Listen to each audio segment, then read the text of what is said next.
dia, bom dia, bom dia.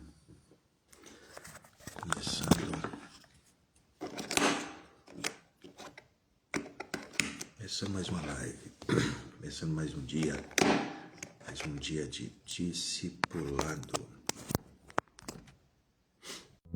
E hoje é o dia 30. 30 dias, irmãos. 30 dias que nós estamos caminhando, avançando, crescendo. 30 dias. É o Senhor que nos fortalece todos os dias. É o Senhor que nos dá ânimo todos os dias. Não é só uma questão do nosso querer. É algo muito maior do que nós mesmos. Só que é algo que nos abençoa, sempre nos abençoa.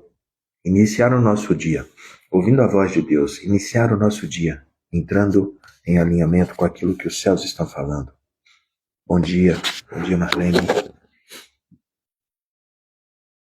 Nós estamos aqui para o dia 30. Instagram avisar com o pessoal aí que nós já iniciamos. Hoje quase que a cama me vence, viu? Tô pouquinho. Bom dia. O relógio despertou, eu achei que tinha colocado ele no soneca, na hora que eu vi, era desligado o celular. Acordei no susto. Mas estamos aqui. Sou um ser humano cheio de defeitos. Deixa o Instagram avisar que estamos ao vivo.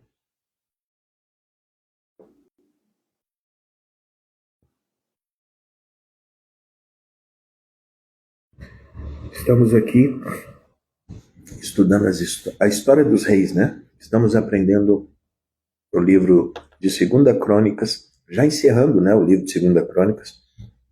E o mês também está acabando. Estamos vencendo os 30 dias. E o que acontece? Estamos aprendendo com os reis o que eles fizeram de certo, mas também o que eles fizeram de errado. Sabedoria é poder olhar para aquilo que outros fizeram e aprender com isso. Então nós podemos olhar para a vida dos reis de Israel, dos reis de Judá, poder aprender com o erro deles, com o acerto deles. Isso para quê? Para que você não precise viver os seus próprios erros. Você pode aprender com os erros dos outros e evitá-los. E isso vai ser muito bom na minha vida, na sua vida, ter esse entendimento, ter esse aprendizado. E, de repente, ler uma vez só não é algo que vai te fixar tanto. Mas qual é a intenção?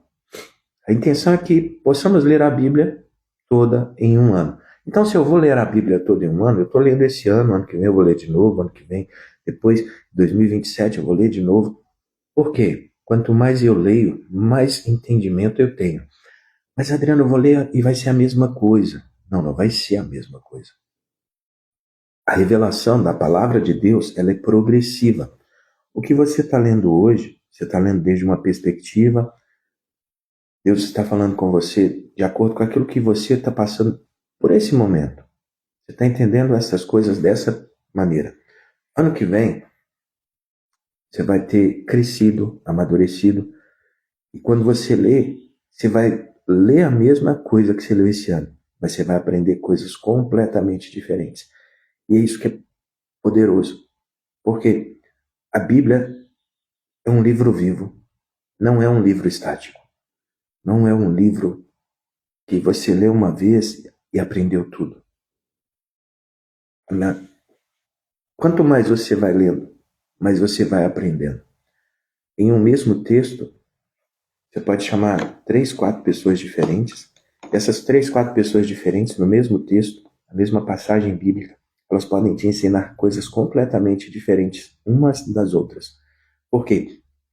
Cada uma recebeu a perspectiva daquele texto, a revelação daquele texto,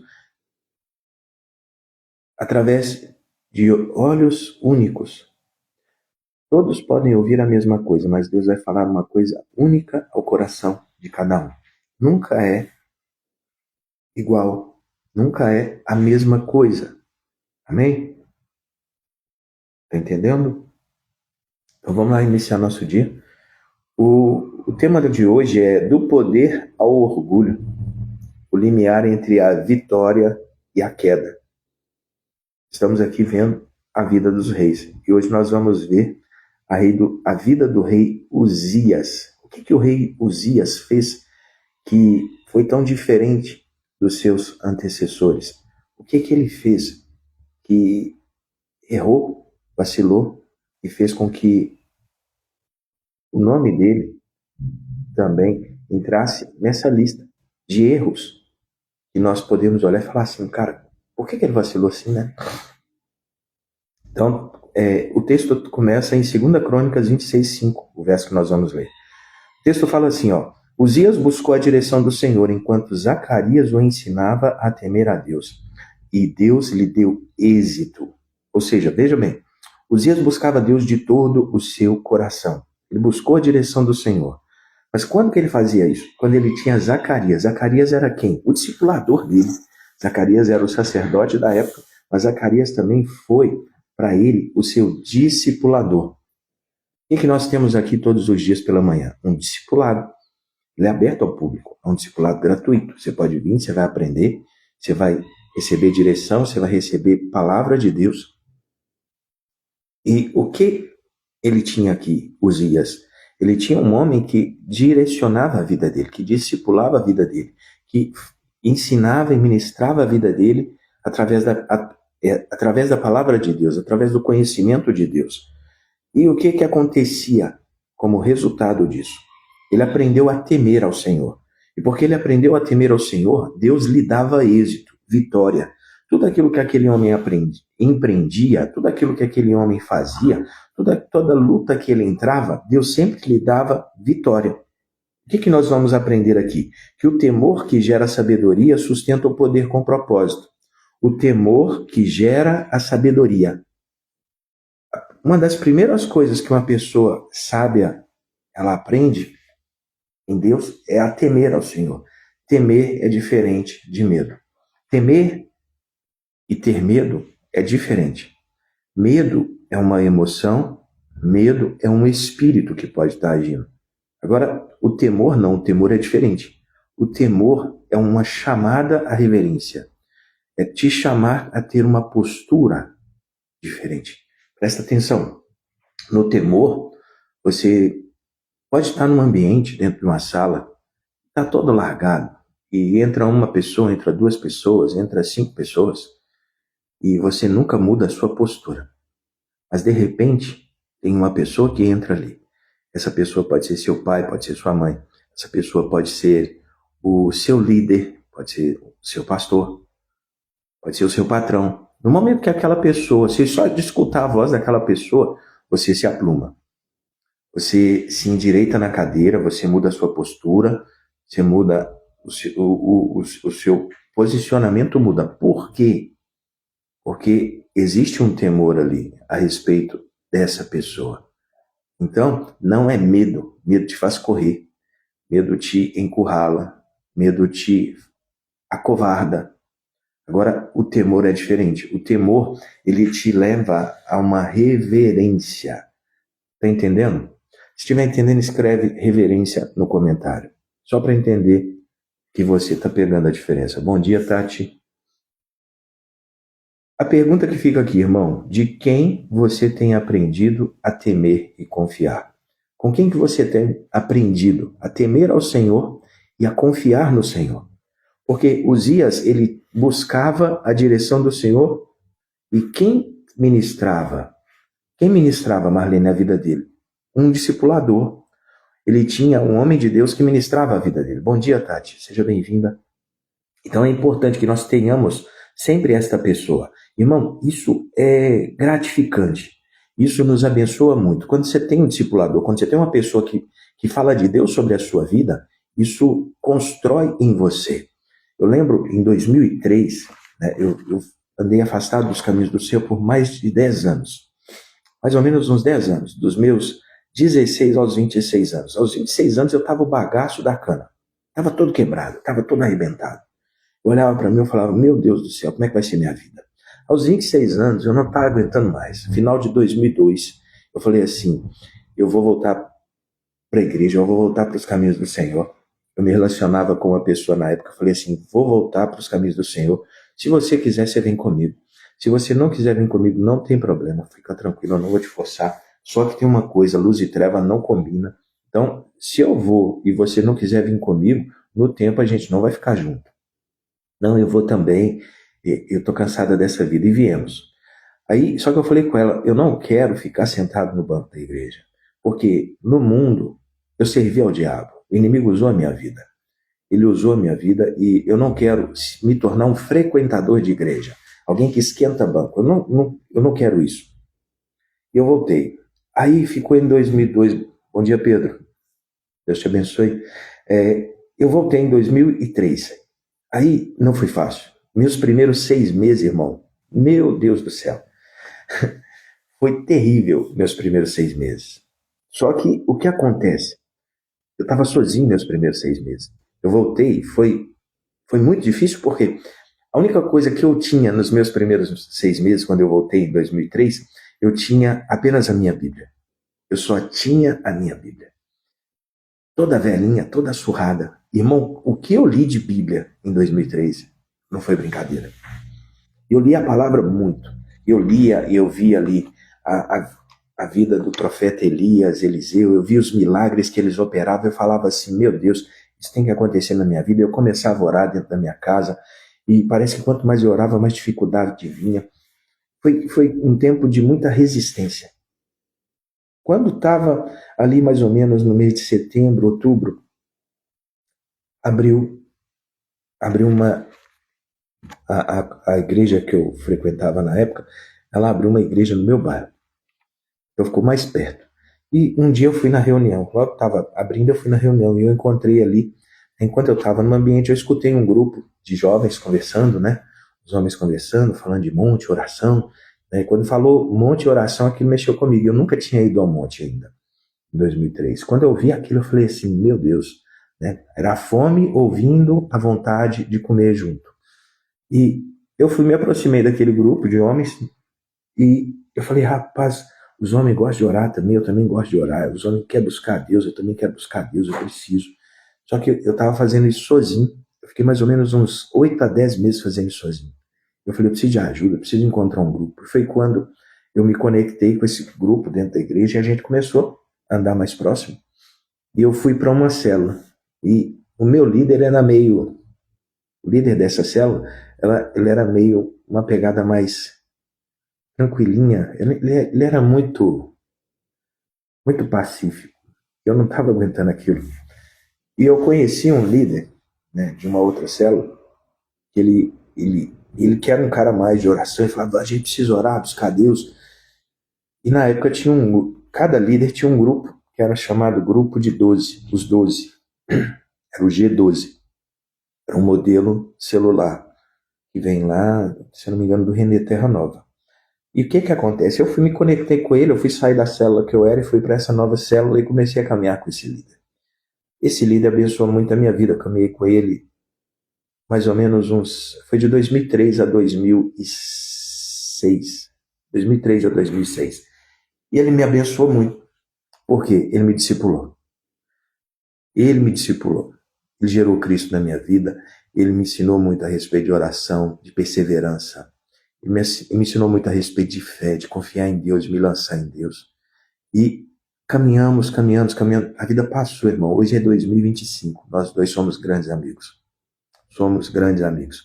Hoje ele é pastor, né? Ele tem uma família linda, já é avô. Né? É tão lindo você ver isso, sabe?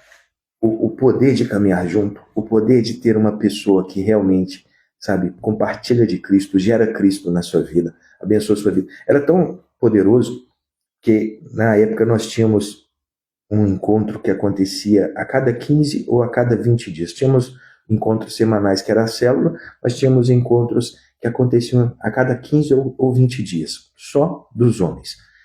E tinha encontros que a gente chegava no sábado, tipo 10 horas da noite.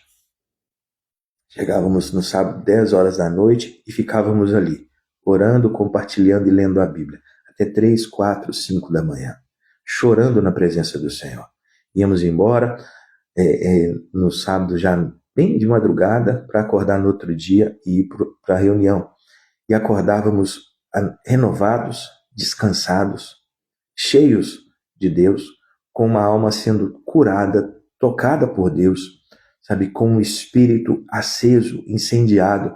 Mas isso foi fruto de uma caminhada a dois, ou um grupo. A palavra fala que Jesus, ele tinha 12 discípulos, 12 pessoas que ele gerava nelas, dele.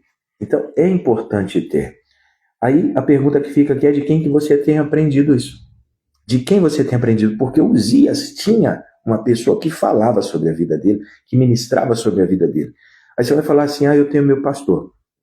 Você tem esse momento com o seu pastor de parar, de conversar, de olhar, de ministrar? Ou você fala que o seu pastor que te discipula porque ele está à frente, veja bem, ele está à frente da congregação, ele está falando tudo para todos.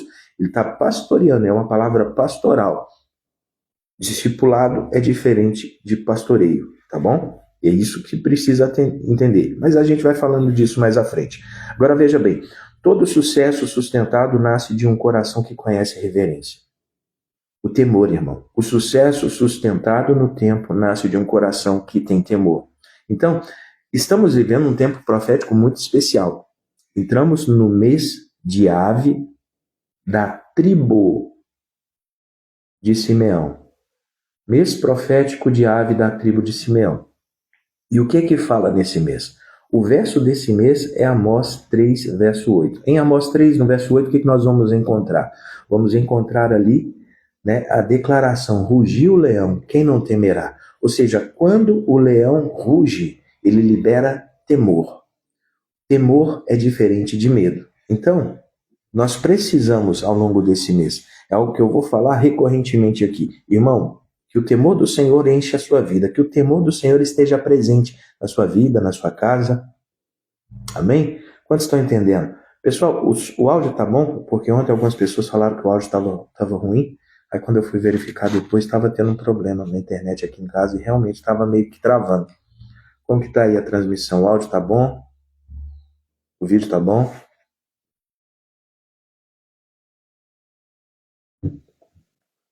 Tá tudo bem, Marlene? Então vamos lá. Segunda coisa, né? Segunda Crônicas 26, no verso 6. Uzias venceu os filisteus, árabes e os meunitas. Ele tornou-se grande e poderoso. O que nós vamos ver aqui nesse verso? Vitórias estratégicas marcadas pela presença de Deus. Existem vitórias, amém. Então tá tudo bem, vamos fluir aqui. Vitórias estratégicas são marcadas pela presença de Deus. É importante entender, irmão, que muitas vezes nós vamos ter toda a tecnologia, todo o aparato, todo o recurso, e nós não vamos fazer muitas vezes questão da presença de Deus. Independente do momento, do recurso que possamos ter, da condição que possamos ter para a batalha, para batalhar, para o trabalho, que nós possamos sempre colocar a presença de Deus como algo extremamente necessário na nossa vida. Veja, a bênção em guerra só se confirma quando Deus luta conosco. A bênção na guerra só se confirma quando o próprio Deus luta conosco. Uma pergunta para você, em quais desafios você precisa clamar por presença e não por poder? Quais desafios você está enfrentando hoje? Você precisa parar e falar assim, eu preciso mais da presença de Deus e não do poder somente. Por quê? Se você tiver todo o recurso, pode ser que você não se lembre de Deus. Se você tiver tudo aquilo que você acha que precisa, você pode ignorar uma das coisas mais importantes para que você passe e vença a batalha, que é a presença de Deus. A conquista, veja bem, que não é sustentada por fé, se revela na ruína. Porque se você entende que você pode ir e lutar e vencer sem a presença de Deus, pode ser que amanhã você coloque essa vitória na sua conta. Você coloque essa vitória no seu nome. E não no nome de Deus. Não entenda que foi Deus que te deu vitória. A sua vitória vem do Senhor. Entenda isso. Isso te faz amadurecer. Não, quem venceu? Quem venceu fui eu. Não foi Deus. Não foi Deus, não fui eu. Eu que estava lá. Mas aí a pessoa ela começa a se tornar incapaz de reconhecer a vitória que vem do Senhor. A palavra diz: prepara o cavalo para o dia da batalha. Preparar o cavalo é comigo, é com você. Mas a vitória vem do Senhor. Então, o que isso nos ensina? Por mais que eu possa ter todo o aparato, recurso, tecnologia, o exército todo lutando a meu favor, eu preciso entender que eu só vou sair vitorioso daquilo se a mão de Deus estiver comigo, se a presença do Senhor estiver comigo. Você vai ver isso aqui ao longo das Escrituras, irmão. Você vai ver várias vezes onde o povo de Deus entrou em uma luta, entrou em uma guerra. Muitas vezes o número era um número muito grande para enfrentar um inimigo pequeno, e eles perdiam. Se eu não me engano, Josué capítulo 7, quando eles estão ali indo combater os habitantes da cidade de Ai, quando eles estão ali, o que acontece? Era um número reduzido. A cidade de Ai, que era uma cidade que estava antes de Jericó, era uma cidade pequena. E eles chegam ali, 30 mil soldados. E quando eles chegam ali, o que acontece? Eles perderam aquela batalha. Eles perderam aquela guerra. E eles voltaram, sabe, muito envergonhados. Porque eles foram enfrentar um inimigo de porte pequeno, com um grande número de soldados, e perdeu. Sabe por que eles perderam? Porque Deus não foi com eles. Mas Deus mandou eles, por que Deus não foi com eles? Porque eles haviam feito algo errado. Eles haviam feito algo que desagradou o Senhor. Eles tinham pego um objeto que Deus tinha falado para não pegar.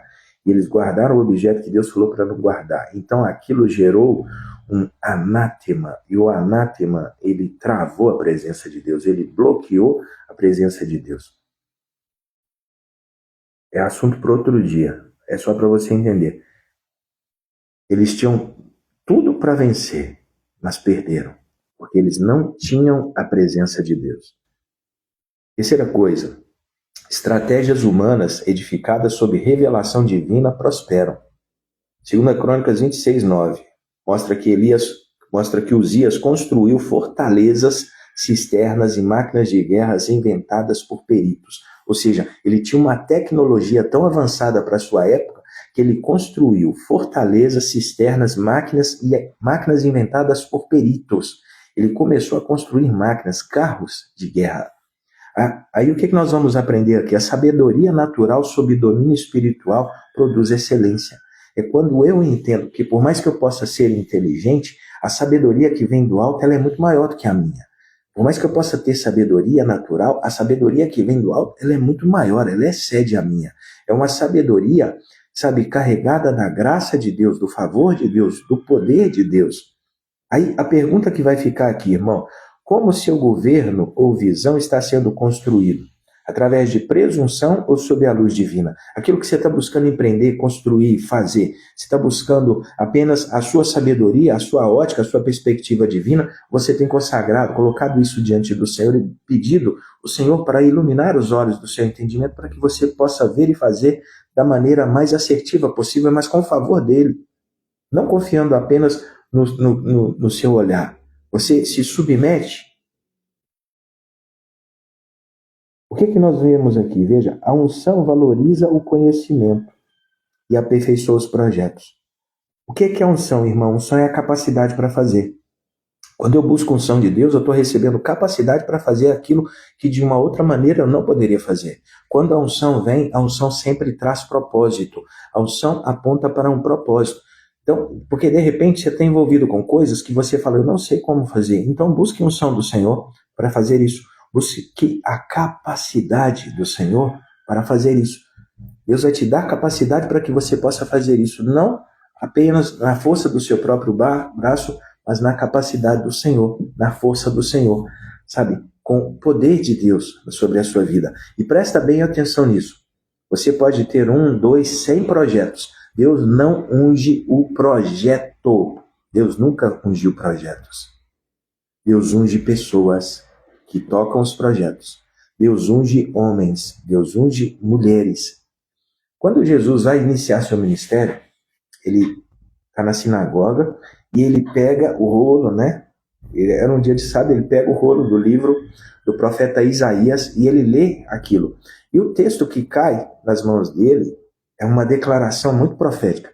Ela fala assim, ó: o Espírito do Senhor está sobre mim. O Espírito do Senhor, a graça do Senhor, a unção do Senhor está sobre mim. E ele me ungiu para pregar boas novas para os pobres, para dar vista aos cegos. E ele vai falando o porquê da unção. Mas presta atenção, o Espírito do Senhor está sobre mim. E ele me ungiu. Ele me ungiu. Para que ele me ungiu? Aí ele começa a declarar a unção que ele carregava e o propósito pelo qual ele carregava. Ou seja, eu tenho unção na minha vida para libertar os pobres, para curar os cegos, para curar os aleijados. Ele vai falando a unção dele, para qual propósito era. Então, a unção, ela tem um porquê, ela tem um para quê, ela tem um para quem. Toda unção aponta as pessoas para quem você foi chamado a ministrar, curar, sarar, libertar. Sempre vai apontar. A unção não é apenas uma questão de você falar, eu sou ungido e estou sentindo um arrepio de tanto ungido que eu sou. Não é para isso. A unção tem propósito. Então, quer ser mais ungido por Deus? Descubra o propósito. Está fazendo o quê? Busque de Deus a capacitação, o propósito. A unção de Deus na sua vida é a capacidade para fazer aquilo. Jesus poderia curar sem a unção de Deus? Não. O homem, ele pode fluir, é quando essa unção vem. É quando a unção de Deus ela vem sobre a sua vida e você reconhece essa unção e caminha, e vive, e ministra a partir desta unção. Quantos vão querer mais unção aí? Quantos vão buscar mais da unção de Deus, né? Porque, veja bem, a unção valoriza o conhecimento e aperfeiçoa os projetos. Você pode ter o projeto mais lindo, mais poderoso, você pode ter todo o recurso, mas busque a unção de Deus, irmão. Busque a unção de Deus. Porque a unção, ela te qualifica para fazer de uma maneira tremenda, sabe, Marlene? Quarta coisa, irmão. Quando o orgulho se instala, a ruína se anuncia. 2 Crônicas 26:16 fala que Uzias, em sua força, invadiu o templo para queimar o incenso, assumindo a função sacerdotal. Isso aqui foi triste, porque Uzias foi um homem que ele estava dando muito certo no que ele estava fazendo. Ele estava fazendo uma coisa muito bela, um reinado muito lindo. Porém, ele não entendeu os limites que ele deveria ter. Os limites, a palavra vai falar de metron. Toda autoridade, ela tem um metron de autoridade. Você não tem uma autoridade para tudo em tudo. Sabedoria é você descobrir qual é a sua esfera de autoridade. Até onde a sua autoridade vai. Por quê? Tem pessoas que acham que são super-homem, Mulher Maravilha. Pode fazer tudo, em todos e em qualquer lugar. Isso é uma mentira, isso é uma falácia. Presta atenção, toda autoridade tem um limite. Quando você vê isso no natural, toda autoridade tem um limite. Não tem pessoas que têm autoridade em Belo Horizonte, Minas Gerais, e vai lá para o Rio de Janeiro e pode fazer a mesma coisa lá. Tem uma fronteira, tem uma demarcação, tem uma limitação para a autoridade que essa pessoa carrega. Então, isso, se a pessoa não sabe, ela pode invadir o espaço de outra pessoa e achando que ela pode ser autoridade em outro lugar, e isso, no natural, isso gera consequências. No espiritual, isso também gera consequências. Tem pessoas que acham que pode sair orando por todo mundo, que pode sair orando por todas as pessoas. Presta atenção. Quando você tem uma autoridade espiritual sobre a sua vida, essa autoridade espiritual foi levantada por Deus para ministrar a sua vida, para guardar a sua vida no mundo espiritual. Aí, qual que é o problema? Se você vai, por exemplo, num monte, você chega lá no monte, normalmente tem uma pessoa que fica lá, uma ou duas pessoas, que acha que pode orar por todo mundo, impor as mãos em todo mundo, profetizar em todo mundo, declarar em todo mundo. Só que o que acontece? No momento que aquela pessoa está fazendo aquilo, ela está infligindo uma lei no mundo espiritual. Ela está orando por alguém que ela não tem autoridade de orar. Ela está querendo liberar sobre alguém que ela não tem essa autoridade para liberar. Então, é sabedoria saber até onde vai a sua esfera de autoridade. É sabedoria saber até onde você pode ir e até onde você não pode ir. É sabedoria saber o que você pode fazer e o que você não pode fazer. E o que Uzias faz? Ele era rei, estava fazendo um reinado muito, muito bonito, muito poderoso. Porém, ele era rei, ele não era sacerdote. Só que um dia ele pega o incenso e entra no templo. Quem que queimava incenso no templo? O sacerdote. O que Uzias tinha que se meter com isso, irmão? Para que Uzias tinha que fazer isso? Presta bem atenção. Você pode pensar assim, mas isso não acontece nos dias de hoje. Tem muita gente que quer brincar de ser pastor sem ser pastor. Tem muita gente que quer brincar de ser apóstolo sem ser apóstolo. Tem muita gente que quer brincar de ser profeta sem ser profeta. Tem muita gente que quer brincar de ser mestre sem ser mestre. A pessoa acha que é um título, entende? Ela pega o título, é tipo um rótulo, ela coloca assim, a partir de hoje eu sou apóstolo. E ela nem sabe o significado de apóstolo, ela nem sabe o que é um apóstolo. Ela fala assim, a partir de hoje eu sou pastor. Porque eu tenho algumas pessoas que me ouvem, eu sou pastor. Eu me auto-intitulo pastor. Burrice. Burrice. Ela está pisando num lugar espiritual que ela não sabe o que ela está fazendo. Isso vai atrair o que sobre a vida dessa pessoa? Um nível de guerra maior, vai atrair, sabe, uma pressão que ela não conhece, não tem estrutura para suportar, um peso que ela não tem estrutura para suportar.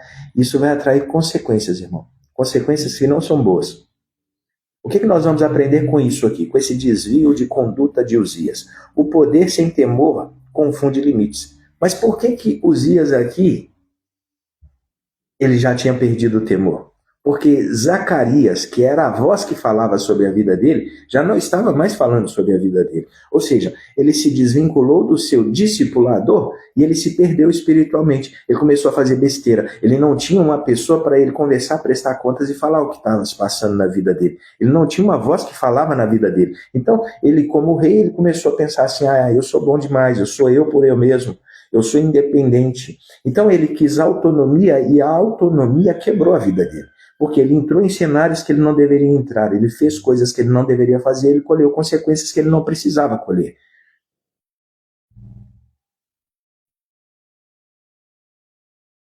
O que nós vamos entender aqui? Uma pergunta para você, veja bem.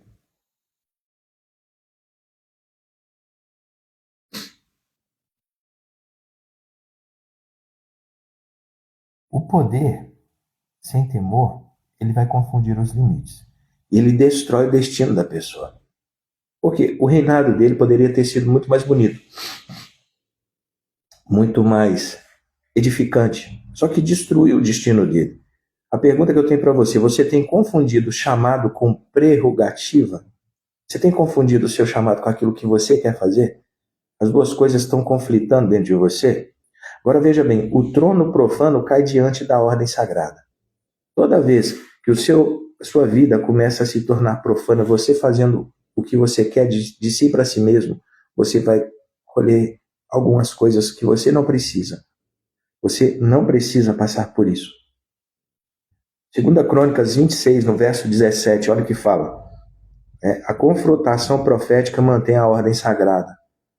A confrontação profética é o que restabelece o sagrado. O sacerdote Azarias, de 80 sacerdotes, enfrentaram Uzias e lhe disseram para sair do altar. Uzias veio com incenso dentro do templo, fazendo a função que um sacerdote tinha que fazer. Naquele momento, Azarias mais 80 sacerdotes vieram repreender ele. Ele falou, você não pode fazer isso. Você foi chamado por Deus para sentar no trono e governar Israel. Você não foi chamado por Deus para fazer o que você está fazendo. O que você está fazendo é função nossa. Nós que somos sacerdotes separados e escolhidos por Deus. O que acontece? A autoridade religiosa legítima constrói limites claros. Ela sabe falar, pare. Ela coloca marcos. Ela coloca lembretes de segurança. Não ultrapasse. Esse limite não é para ser ultrapassado. Não quebre esse limite. Uma pergunta para você, sua voz tem sido firme para manter a santidade nas estruturas sagradas? Você consegue perceber os limites e falar com as pessoas, não quebre esses limites? Eu, ao longo da minha caminhada, várias vezes, eu vi pessoas que vinham até mim perguntando, mestre, o que você acha disso? O que você acha disso? O que você acha disso? Sabe o que é interessante? A maioria, eu falei, isso é um limite, não ultrapasse o limite. Sabe o que as pessoas faziam? Quebravam os limites. Elas quebravam o limite. Depois que você quebra o limite, sabe o que acontece? Você é quebrado. Porque o limite é como um princípio, é como um valor. Quando você passa daquilo para fazer do jeito que você quer, você é quebrado. Porque do outro lado tem algo te esperando.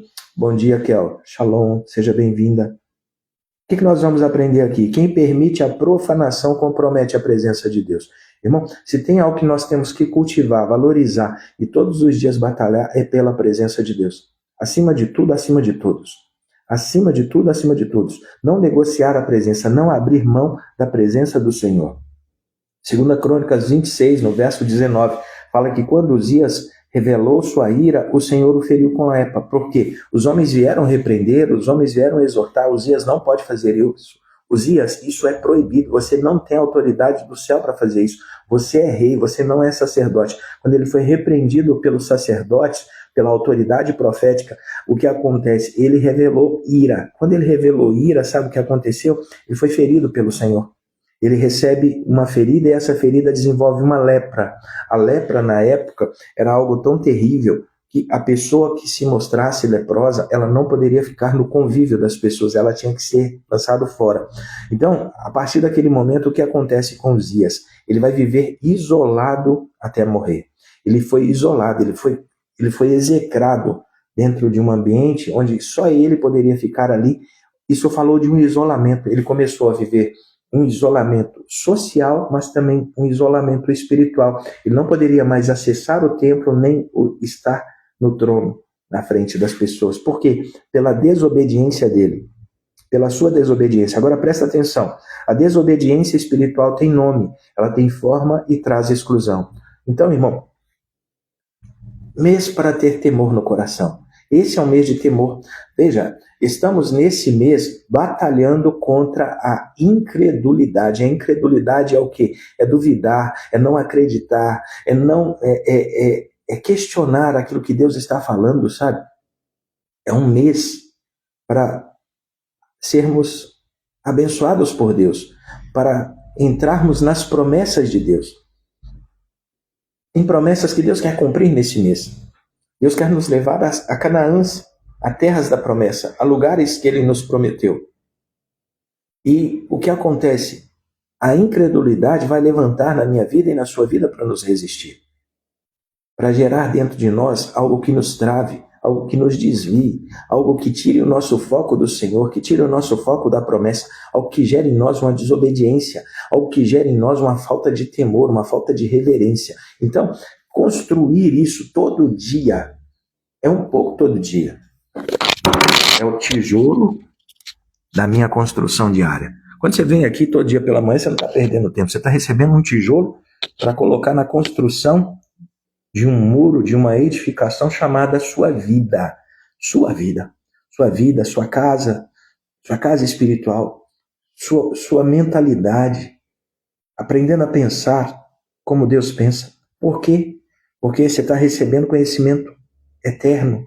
Um conhecimento eterno, não é um conhecimento que daqui a pouco ele vai atualizar, vai ficar arcaico. Não, ele vai se ampliar, mas ele não vai se desatualizar. Quantos estão entendendo?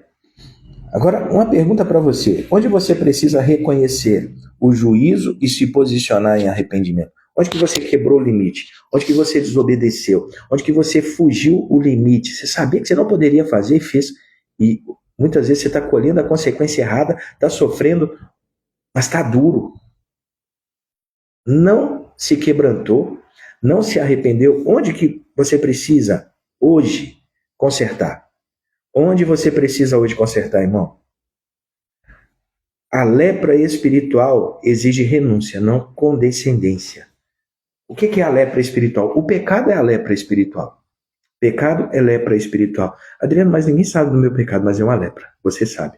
O pecado é uma lepra espiritual. Bom dia, Carlinhos. Sétima coisa que a gente vê aqui. 2 Crônicas 27, no verso 2. Fala de Jotão, que foi filho de Uzias, que veio reinar. Ele foi fiel e fez o que era certo aos olhos do Senhor. Mas ele não cometeu o pecado de seu pai. Ele foi o que veio depois de Uzias, ele foi mais reto do que Uzias. Ele caminhou debaixo de um legado justo e não passou pela porta do orgulho. Ele não se achou o super-homem, o super-poderoso. Ele sabia os limites que ele tinha como rei sobre Israel. O que nós vamos aprender aqui? Uma nova geração pode fazer diferente, corrigindo padrões. Presta atenção, irmão. Eu não conheço sua vida, eu não sei de você, dos seus ancestrais. Agora, a sua vida, você não foi criado para repetir os erros dos seus antepassados. Você não foi chamado por Deus a esse mundo para repetir, para ser a repetição dos erros que os seus antepassados tiveram. Deus quer fazer algo novo através da sua vida. E de repente você fala assim, Adriano, mas minha vida está pesada, minha vida está difícil. É lógico, Deus está desfazendo na sua vida coisas que vinham aí há muitas gerações. Então, ele está o quê? Te desformando, ele está tirando de você coisas que outros aceitaram. Mas Deus não quer que isso continue na sua vida e a partir da sua vida também. Então, suporte. Suporte.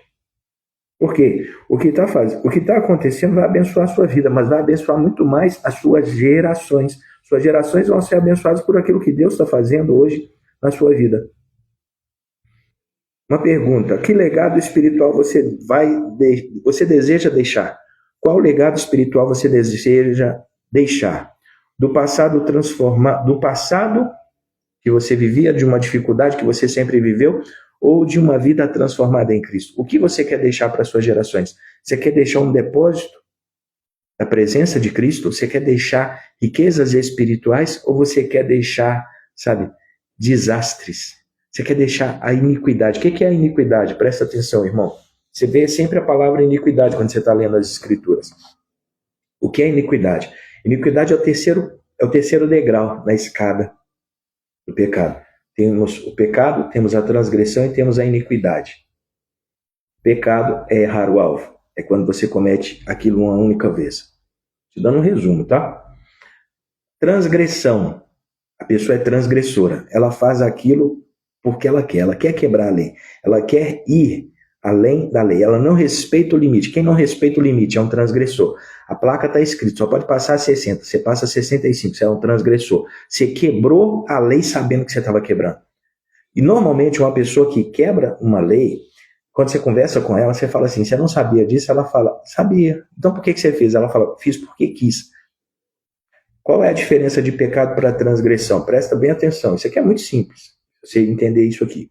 O pecado é errar o alvo. Uma vez. Agora, por que tem coisas que você vive 1, 2, 3, 4, 100, 200, 1000 vezes? Você fala assim, por que eu não consigo parar de pecar esse pecado? Por que você não consegue? Porque não é pecado. Só que você está tratando uma coisa como pecado que não é pecado. A Bíblia não chama isso mais de pecado. Uma coisa é você falar assim, eu roubei, eu traí. Agora, uma coisa é você roubar uma vez. Outra coisa é você ser ladrão. O ladrão, a pessoa que roubou uma vez é ladrão, foi roubo, sim. Só que o ladrão é um estilo de vida. Uma coisa é você falar uma mentira hoje. Você falou uma mentira. Outra coisa diferente é você ser mentiroso. Uma coisa é você trair o seu cônjuge hoje. Você traiu. Traidor. Outra coisa bem diferente é você ser um adúltero. Você faz daquilo uma constância. Então são coisas diferentes. Quando a pessoa peca e não busca consertar, ela vai entrar na transgressão. A transgressão é um padrão que está sendo estabelecido e aquilo se torna constante. De mentira, ela se torna mentiroso. De um roubo, ela se torna ladrão. Quantos estão entendendo? Coloca nos comentários só para mim saber que você está entendendo. Coloca nos comentários a palavra iniquidade, eu vou saber que você está entendendo. Que aí você vai entender o pior. O pior é a iniquidade. A iniquidade fala de um padrão que foi instalado aonde? No código do DNA. É algo que você carrega que você não entende que carrega. É quando você fala assim, eu não sei porque eu faço isso, mas eu faço. Eu não sei, é uma força maior do que eu. Isso é mais forte do que eu. O que é isso? É a iniquidade agindo dentro de você. E ela precisa ser quebrada. O que é a iniquidade? Que é o terceiro degrau, irmão. pecado, transgressão e iniquidade. Quando uma pessoa ela vai transgredindo, ela não busca arrependimento, aí o que vai acontecer, Marlene? Muitas vezes a pessoa pode morrer. Ela morre e ela não se arrependeu. Se ela não se arrependeu, isso ficou no seu DNA. Há um registro dos pecados e transgressões que ficam no sangue, irmão. No DNA. Aí o que acontece? Isso é passado para a próxima geração. A próxima geração nasce, ela nem sabe o que está acontecendo, mas de repente ela começa a manifestar o mesmo padrão dos seus antepassados. Ela começa a viver os mesmos erros, os mesmos desvios morais, os mesmos desvios de comportamento que os seus antepassados viviam. Mas por que ela está vivendo isso? Porque existe um código dentro dela, que é o código do DNA, o código da iniquidade. E o código da iniquidade é o quê? É o código da serpente.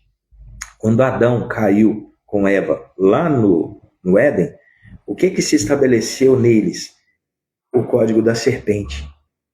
O código da serpente entrou neles. Quando Cristo vem, ele vem para redimir o código da serpente. Ele vem para tirar. E ele levou sobre si, Isaías 53, todos os nossos pecados e transgressões. O castigo que nos traz a paz estava sobre ele. Pelas suas feridas nós somos sarados. Ele levou tudo. Mestre, mas a Bíblia diz que ele já levou. Sim, ele já levou. Sabe qual que é o problema na vida de muitas pessoas que hoje estão lutando contra esses padrões repetitivos dos seus antepassados?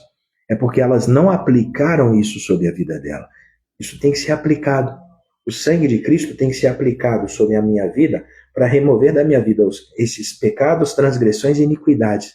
Porque tem coisas que estão instaladas, elas estão enraizadas de forma tão profunda, há tantos anos na nossa linhagem ancestral, que você fala assim, cara, eu já tentei de tudo para ficar livre disso, mas eu não consigo, eu continuo caindo nessa mesma coisa. Só para me entender, e você está entendendo o que eu estou falando. Está ficando claro? Você percebe uma luta em determinadas áreas da sua vida que você não compreende, que você não entende, por mais que você seja crente, por mais que você busque a Deus, você fala, rapaz, mas parece que é mais forte do que eu. Quantos estão entendendo? Quantos passam por isso? Coloca nos comentários aí, só para que eu possa entender. Porque não tinha nem que falar disso aqui, mas aí veio, né? Então se veio, eu acredito que é para abençoar a vida de alguém. É para trazer clareza na vida de alguém.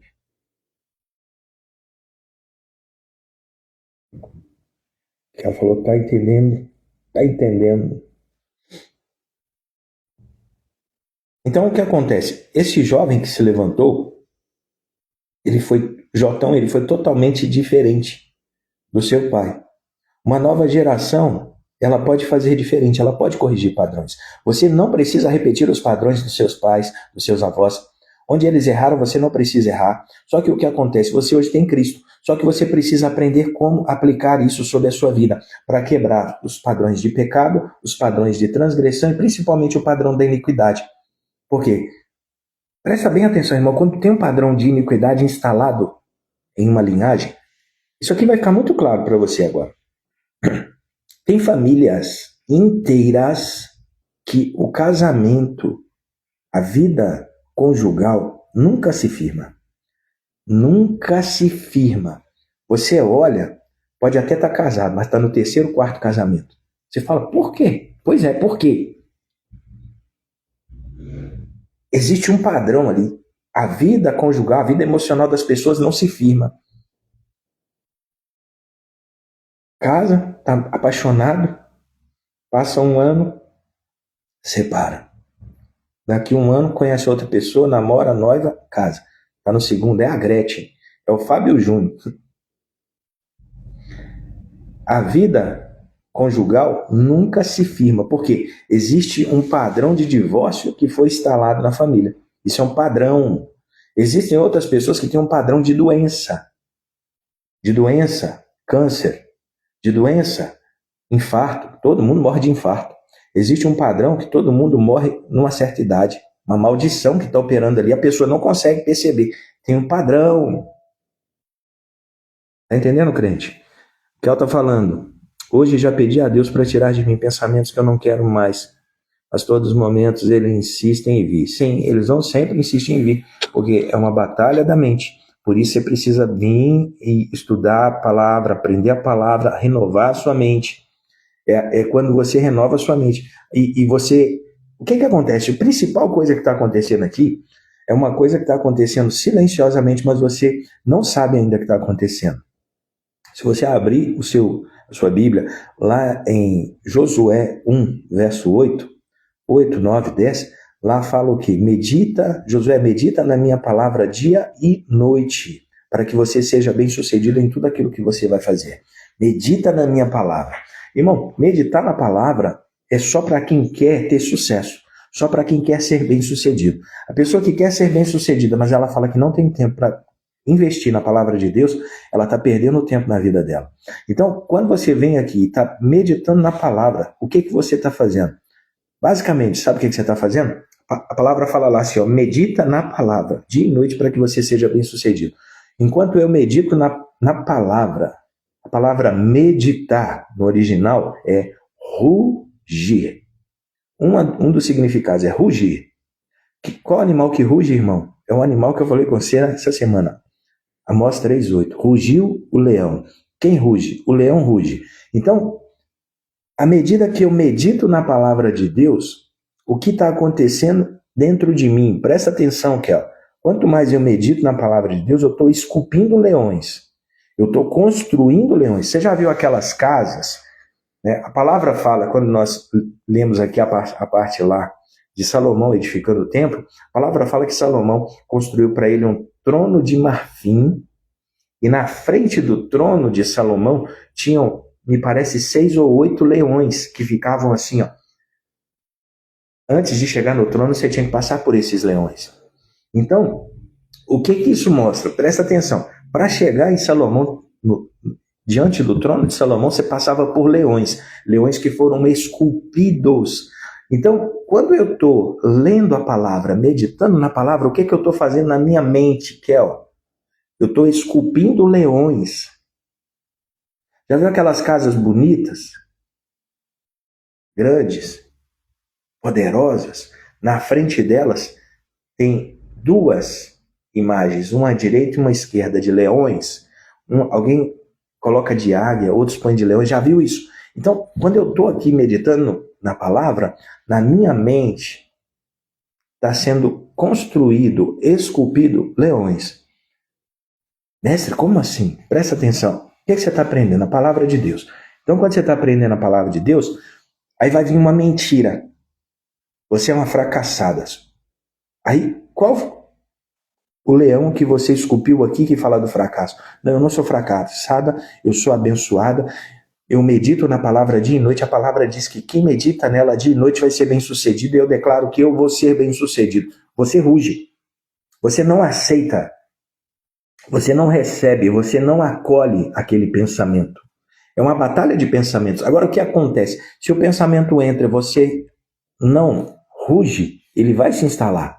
Se você ouve uma mentira e você não resiste àquela mentira vai se instalar. E daqui a pouco você está repetindo aquela mentira. Você vai abraçar aquela mentira e vai falar aquela mentira como se ela fosse a sua verdade. Uma mentira que é repetida muitas vezes se torna uma verdade. Muitas coisas que nós carregamos dentro de nós são mentiras que nós ouvimos e repetimos por muito tempo. Então é hora o quê? De arrancar essas mentiras de dentro de nós. E como que eu arranco essa mentira? Estabelecendo uma verdade. Como que eu estabeleço uma verdade? Eu vou pegar a Bíblia, eu vou pegar a palavra de Deus. Marlene está falando, tenho aprendido muito sobre a raiz de iniquidade, através dos ensinamentos da pastora Tânia Tereza. Justamente, tenho feito em famílias esses concertos. É muito poderoso, irmão, porque existe um padrão ali de morte e de destruição, está ativo. As pessoas são cristãs, nasceram de novo, mas o padrão está ali. O padrão tem que ser quebrado, tem que ser arrancado, tem que ser destruído. Então, o que nós vamos avançar aqui? É tempo de romper com os padrões. Jotão rompeu com o padrão que ele recebeu do seu pai. Uma pergunta para você: que legado espiritual você deseja deixar? Do passado transformado, do passado que você viveu, de uma vida ruim, ou de uma vida transformada por Cristo? Irmão, se você percebe que existem padrões na sua vida que precisam ser rompidos, rompa com esses padrões. Se você percebe que existem áreas na sua vida que estão travadas e você não consegue compreender, busque mais, busque conhecimento, busque pessoas que possam realmente te ensinar sobre isso, sobre os padrões da iniquidade. Porque são coisas que estão ocultas, mas estão presentes. Não é porque você não vê que que elas não existem. Existem e estão trabalhando. Agora, veja bem,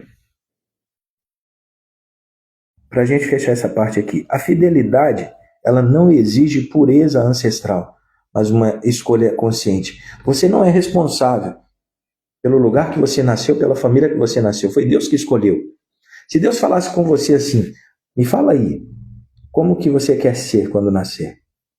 Como que você quer ser? Que cor você quer ter de olho? Como que você quer ter a pele, o nariz, a boca, o cabelo? Me fala, que altura que você quer ter, o corpo que você quer ter. Aí sabe o que ia acontecer? Você nem tinha nascido. Você ia falar, não, peraí. Não, Deus, esse olho não, peraí. Eu acho que esse olho aqui é melhor. Não, essa bochecha não. Ah, essa bochecha não. Esse nariz não, pai. Não, peraí, muda isso. 5.000 anos depois, está você lá ainda querendo fazer detalhes. Deus não pediu a minha opinião nem a sua opinião para falar assim, você vai nascer, vai ser desse jeito, desse jeito, desse jeito. Ele não perguntou para você qual família, qual cidade, qual estado, qual bairro você deveria nascer. Porque se ele te perguntasse, se ele deixasse isso à escolha do homem, o homem não nasceria, irmão. O homem não nasceria. Tá rindo, né? Não nasceria. Ele ia ficar lá tentando assim, eu vou... Não, aqui não. Não, aqui é quente, aqui é frio. Não, aqui é pobre, aqui é rico. Não. Você não teria nascido. Então, você não tem responsabilidade pelo seu nascimento, mas nasceu. E glória a Deus por isso. Agora, qual é a sua responsabilidade? É sair do lugar. É se mover. Pegar tudo aquilo que você pode. Aprender tudo aquilo que você pode. E crescer e se desenvolver. Você não tem que morrer no lugar que você nasceu. Você não tem que morrer da mesma forma que você nasceu. Sua vida pode ser transformada. Só que isso envolve o quê? Envolve uma intencionalidade. Tem que ser uma escolha consciente. Você não precisa ficar fiel àquilo que você recebeu dos seus ancestrais. Se foi bom ou se foi ruim. Se foi bom, glória a Deus, vai aumentar o nível de glória. Lá em Romanos, a passagem de Romanos que nós estamos lendo aqui, é Romanos 13, de 1 a 7. E o que fala nessa passagem? Fala sobre as autoridades. O serviço obediente e a obediência restrita honram o altar. O que nós vamos ver aqui? Submissão à autoridade constituída como temor a Deus, evitando a rebelião. Porque algumas pessoas elas resistem às autoridades. Sejam autoridades desde o menor lugar para o maior. Autoridades dentro de casa. Quem é a autoridade dentro de uma casa? O pai e a mãe. Então, tem pessoas que já começam a desrespeitar as autoridades dentro do próprio lar. Isso gera consequências. Aí ela vai para o trabalho, ela não respeita o patrão. Onde ela vai, ela desrespeita todas as autoridades. É uma pessoa rebelde. Toda pessoa que não respeita a autoridade é rebelde. Ela vive em rebeldia. Essa é a verdade. Agora veja, a ordem espiritual ela se manifesta também no respeito institucional. Tem pessoas que elas vão nos órgãos públicos. Ela vai no posto de saúde, ela vai no hospital, ela quer brigar. Ela acha que ali ela é a justiceira. Ela tem que fazer do jeito que ela quer. E ela afronta todo mundo, ela quer ser grossa. Ela acha que ela é a voz da verdade. Porém, quando ela vai manifestar isso, o que ela vai encontrar? Ela vai descobrir que naquele lugar tem uma autoridade. Essa autoridade vai repreender ela e vai punir ela. Agora presta atenção, o papel de uma autoridade não é te castigar, é te abençoar. Só que a maneira que você anda e se comporta diante de uma autoridade determina se você vai receber dela bênção ou maldição. Então, se você não aprende a andar direito diante de uma autoridade, se prepare. Prepara seu lombo, prepara suas costas, prepara. É para temer, irmão, não é para ter medo. É para andar direito. Pergunta, sua postura diante das autoridades reflete reverência a Deus ou a si mesmo? Porque toda autoridade ela é instituída por Deus. Toda autoridade é instituída por Deus. Sabedoria, irmão, é você não falar mal das autoridades. Quem fala mal de uma autoridade não tem temor. Então, se de repente você é uma pessoa que se dá a falar mal de uma autoridade, esse é um mês para trabalhar o temor. Vamos romper com a incredulidade, mas vamos trabalhar o temor também. Então, que temor do Senhor venha sobre a sua vida. Toda vez que você pensar em falar alguma coisa de uma autoridade, do seu patrão, do seu pai, da sua mãe, do seu líder, do presidente, do prefeito, ei, guarda a sua boca. Economiza palavras, irmão. Sabe por quê? Isso vai te abençoar. A palavra fala que toda a autoridade foi levantada por Deus. Ah, não, mas foi fulano que levantou. Irmão, a palavra está falando que toda a autoridade foi levantada por Deus. Quem sou eu para questionar? Eu não estou aqui para questionar se foi Deus ou não. A palavra fala que foi ele que levantou. Ele usa homens para levantar homens. Não, mas ele não é tão capaz. Irmão, Deus não levanta as pessoas com aprovação de capacidade. É diferente. No governo, muitas pessoas são levantadas para ser ministros de acordo com a capacidade que tem, com o estudo que tem. Deus não levanta pessoas com olhos para a capacidade. Presta atenção, porque muitas pessoas que são capazes não têm fidelidade no coração, não têm integridade no coração. Deus, ele não olha talento. Isso aqui você tem que aprender. Porque de repente você está buscando algo para a sua vida, você está buscando, seja aí um cônjuge, um esposo, uma esposa, você está buscando relacionamentos, você está buscando muitas vezes aí pessoas para trabalhar para você. Vou te dar uma chave de sabedoria aqui, guarda ela. Presta bem atenção. Se você está querendo casar, guarda isso. Quem contrata por beleza vai mandar embora por caráter.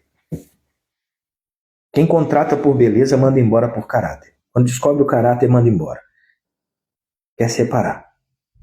Mas é bonito, é bonita. Sim, mas não presta. Só tem carcaça. Só tem embalagem. Quem contrata uma pessoa com base no talento, manda embora quando descobre o caráter dela. Irmão, o caráter é o que sustenta. Então, o que acontece? Deus, a palavra fala que Deus que levantou uma autoridade. Todas as autoridades são estabelecidas, instituídas por Deus. Todas. Mestre, eu não gosto do Lula. Cada um tem o presidente que merece. Essa é a verdade. Cada nação tem o presidente que merece. Essa é a verdade. Goste você ou não, acredite você ou não, aceite você ou não, é assim. Então, eu devo temer as autoridades. Eu não tenho que falar mal do Lula. Eu tenho que orar e abençoar a vida dele. Sabe por quê? Um homem que já viveu tudo que esse homem viveu, aí você fala, não, presta. Aí, a graça de Deus, ela é escandalosa, né? Lembra disso, a graça de Deus é escandalosa. Porque, de repente, você olha para o Lula e fala, vai arder no inferno. Aí o Lula vai e daqui a pouco aceita Jesus. Vai aceitar Jesus. Vai se arrepender. Vai ser salvo. Salvação é graça. Não é mérito. Mestre, aí tudo que ele fez é entre ele e Deus. Fala, Gabriela, menino do Rio. É entre ele e Deus. Presta atenção, irmão. Lembra sempre disso. A graça de Deus é escandalosa. Tinham 3 pessoas penduradas na cruz. Jesus no meio, 2 ladrões, uma à direita e uma à esquerda. Um ladrão reclamou, apedrejou. Ele estava preso junto com Jesus na mesma condição e ele estava amaldiçoando. Bom dia, meu irmão. Deus abençoe.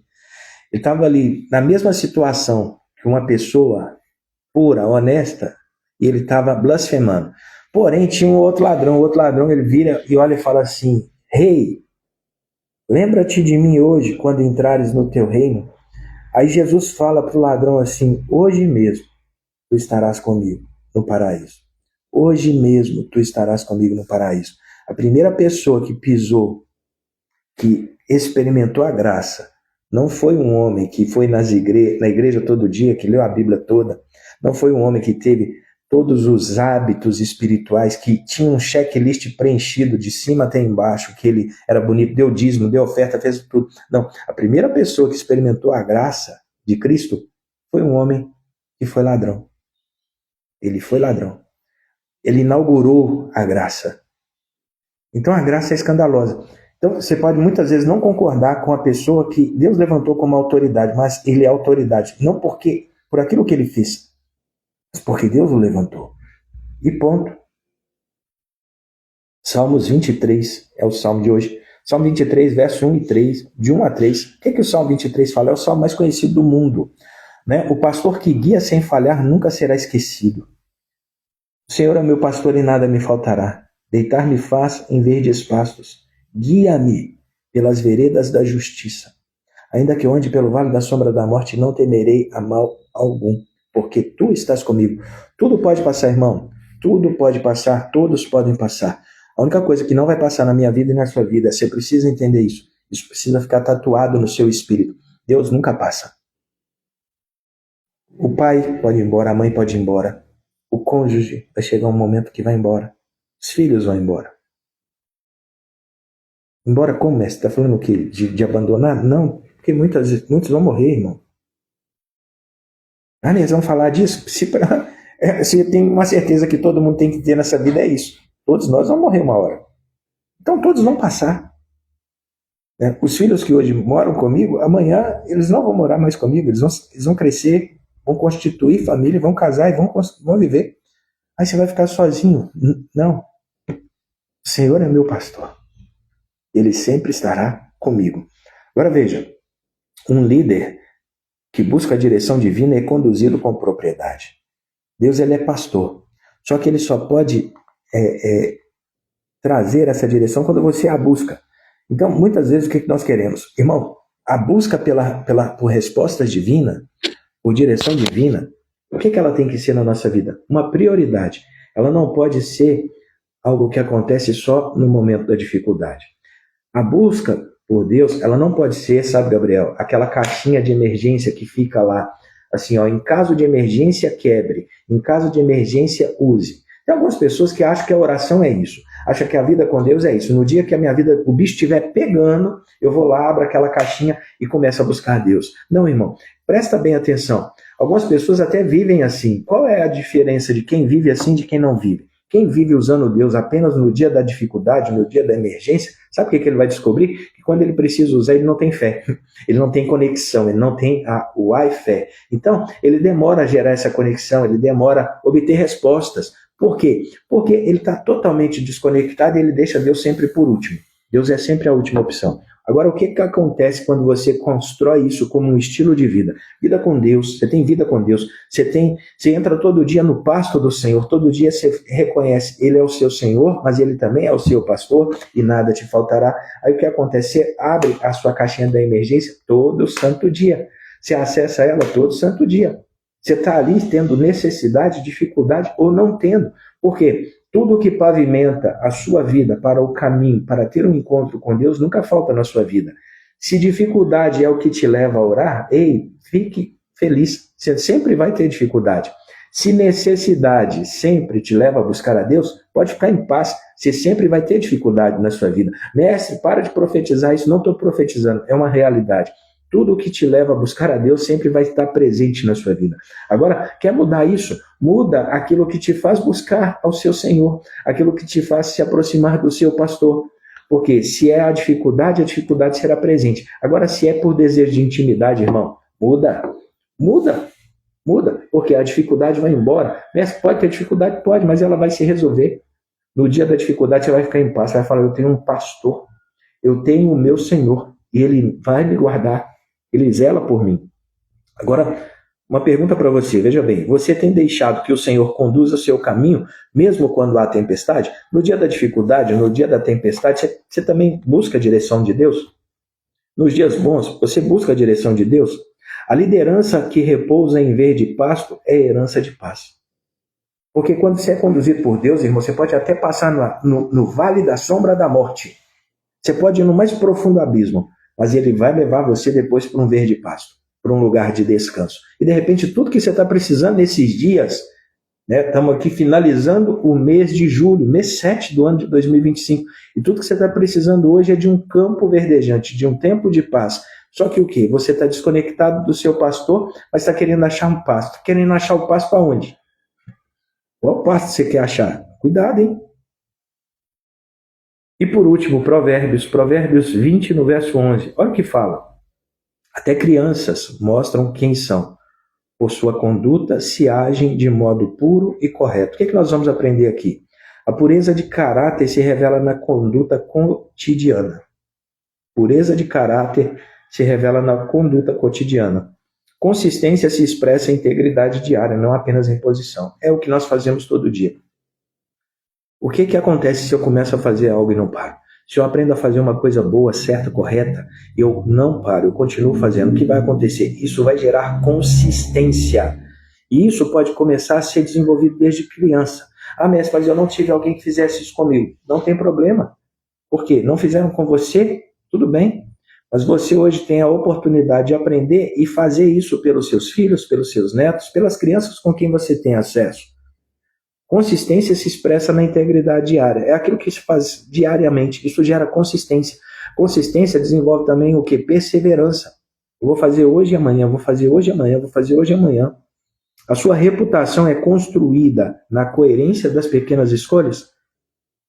É o dia a dia, irmão. É a cada dia. Agora, para a gente finalizar, a entrega começa no interior e se revela no exterior. Quanto mais nós desenvolvemos no nosso coração esse entendimento, nós não aceitamos que o nosso coração fique perdido, vagando, desconectado, mas nós levamos o nosso coração a esse lugar, né, de entendimento. Existem medidas, existem limites. E não desrespeitamos isso como o rei Uzias fez. Nós vamos ser abençoados por isso. Mas é uma integridade que é gerada interna, mas ela vai se revelar na nossa vida externa. Amém? Irmão, Deus abençoe esse dia. Finalizamos, vamos encerrar, vamos orar. E amanhã, dia 31 ainda, né? Falta mais um dia para acabar o mês, mas nós rompemos hoje aqui a barreira dos 30 dias. Estamos 30 dias aqui caminhando, marchando, né, avançando, crescendo. Eu creio que tem sido um tempo muito especial para cada um de nós. Cada um. Cada dia um aprendizado, uma porção, cada dia um alimento, cada dia um direcionamento, cada dia mais palavra, mais poder, mais unção. Eu creio que a sua vida está sendo transformada. E eu creio que essa transformação não vai parar. Eu quero que você convide pessoas, porque o que vai te abençoar mais e mais, sabe o que é, irmão? É você pegar o que você está aprendendo e transbordar na vida de outra pessoa. Tudo que você está recebendo, aprendendo, anotando, sabe, não fica só com você. Quanto mais você se dispor a abençoar pessoas, compartilhar o que você está aprendendo com pessoas, mais você vai crescer. É isso que vai acontecer na sua vida, se você realmente se predispor a fazer esse transbordo, né? Tipo, eu recebo e eu passo para frente. Mas eu vou ficar sem? Não, você não fica sem. Amanhã tem mais. Depois tem mais. Então, quando você entende que Deus quer que você compartilhe, você também aprende a ter um compromisso de buscar mais. E quando você percebe que aquilo que você está compartilhando, está abençoando vidas, você tem mais temor e busca mais. Amém? Vamos orar? Pai, obrigado por esse dia, obrigado por essa manhã. Senhor, ensina-nos, assim como Uzias foi um homem reto diante do Senhor, foi um homem que caminhou em retidão, fez coisas corretas, mas a tua palavra também mostra que Uzias, ele não respeitou seus limites. Ele avançou para além daquilo que o Senhor tinha estabelecido na vida dele. Pai, oramos para que o Senhor nos dê clareza dos limites que o Senhor tem na nossa vida, para que não venhamos a andar de maneira largada, abandonada, como ovelhas sem pastor. O texto de Salmos de hoje fala que o Senhor é o nosso pastor e nada nos faltará. O Senhor só pode ser pastor de quem o Senhor é Senhor. Então, Pai, que possamos ter o Senhor não apenas como aquele que cuida de nós, mas como aquele que é o nosso Senhor. E que possamos nos submeter à autoridade primeiramente do Senhor, mas também as autoridades que o Senhor tem estabelecido sobre a nossa vida. Que não haja resistência no nosso coração, que não haja rebelião no nosso coração, mas que o nosso coração seja reto. Alinha o nosso coração. Pai, se há rebeldia no nosso coração, revela, mostra. E que nesses dias temor do Senhor aumente em nossa vida. Aumenta o temor, aumenta a sensibilidade, que possamos estar sensíveis para reconhecer aquilo que é errado, o padrão errado que existe dentro da nossa vida, para que possamos buscar consertar isso a cada dia em nome de Jesus. Te agradeço por esse dia, que a bênção do Senhor esteja sobre a nossa casa, a nossa família, sobre os nossos trabalhos, sobre os nossos lares nesse dia em nome de Jesus. Pai, nós oramos nessa hora e declaramos: livra-nos do mal, livrai-nos do mal. Que todo o mal que foi planejado, projetado contra a nossa vida seja quebrado, que tudo que foi feito contra nós seja destruído. Declaramos que toda palavra contrária é quebrada nessa hora, tudo aquilo que o inimigo preparou, toda arma forjada é quebrada nessa hora, é anulada nessa hora. E nós declaramos uma inversão no mundo espiritual, que tudo que vinha contra nós nessa hora começa a trabalhar a nosso favor. Declaramos, ó Pai, sim, um dia de bênção, um dia de crescimento, de avanço, um dia de favor dos céus sobre a nossa vida. Pai, libera da sua unção, libera do seu favor sobre nós para esse dia, em nome de Jesus. Que seja um dia de respostas que só os céus podem liberar. Oramos e te agradecemos por isso em nome de Jesus. Amém e amém. Irmão, Deus abençoe você. Amanhã nós estamos de volta às 6h30 da manhã. A única coisa que eu te peço, compartilhe essa live assim que ela estiver salva, para que mais pessoas sejam alcançadas, tocadas por aquilo que Deus tem falado a cada dia, a cada manhã. Amém? Amanhã estamos juntos. Shalom, shalom.